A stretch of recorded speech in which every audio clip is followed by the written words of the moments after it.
হয়েছে মাগুরায় 2 আসনের মানবতার ফেরিওয়ালা সেই রবুল ইসলাম নয়ন ভাই। এই রবুল ইসলাম নয়ন ভাইয়ের জন্য আজ উঠান বৈঠক।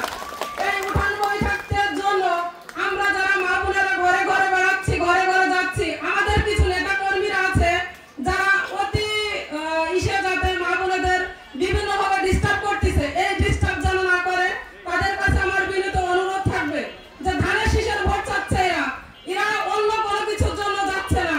এরা জামাতে ইসলামের কিছু মা বোনেরা আছে যারা প্রত্যেকটা ঘরে ঘরে যে মিথ্যে অপচয় দিয়ে মা বোনদের কাছ থেকে আইডি কার্ড নিচ্ছে, আমরা কি দেবো, ঘর দেবো, বাড়ি দেবো, টিউবওয়েল দেবো, বিভিন্ন মিথ্যে কথা বলে বলে নিচ্ছে। আদৌ তারা কখনো দিতে পারবে না, কিন্তু এই মিথ্যা কথাগুলো বলা হচ্ছে।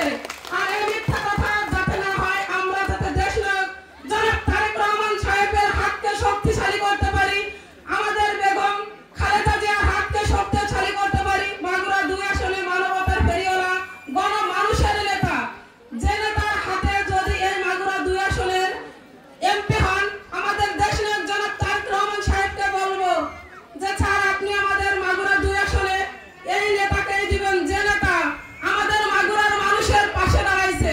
বলবো এখন আপনারা সবাই কাঁধে কাঁধ মিলে অলিতে গলিতে যারা হচ্ছে যে নেতৃত্বে কাজ করতেছে, আমরা মুসলিম নেটর ডোম কোনো কিছু মানবো না। আমরা প্রত্যেক গলিতে গলিতে যাই, আমরা তাদের সাথে সব কথা বিনিময় করবো। এরা আমাদের একবার ফিরাই দেবে, 2 বার ফিরাই দেবে, 3 বার ঠিকই আপন করে নেবে। এই জন্যই আমাদের সবসময় যদি শক্ত হতে হবে। আর আমরা যে মহিলা, আমরা যে হচ্ছে যে সবসময় মনে করি যে আমাদের ওইখানে যাওয়া যাবে না, এটা কিন্তু ভুল। মনে সাহস আনতে হবে সব কিছুতে, যে আমরাও আগাই যেতে চাই, আমরাও আগাই যাব। সব কাজে কেন পুরুষদের নির্ভরশীল হয়ে যাবো? আমরা যদি সবসময় জন্য প্রত্যেক পাড়ায় পাড়ায় আমরা সপ্তাহে একদিন যদি সময় দিই, আমরা অনেক সময় মোবাইল টিভি দেখি, এই সময়টা যদি না করে আমরা 10 জন 20 জন মহিলা যদি একটা উঠান বৈঠক করি, নিজেদের মধ্যে আলোচনা করি, এই আলোচনা কিন্তু আশেপাশে ছড়াই যায়। নয়ন মামাকেই দেখতে চাই।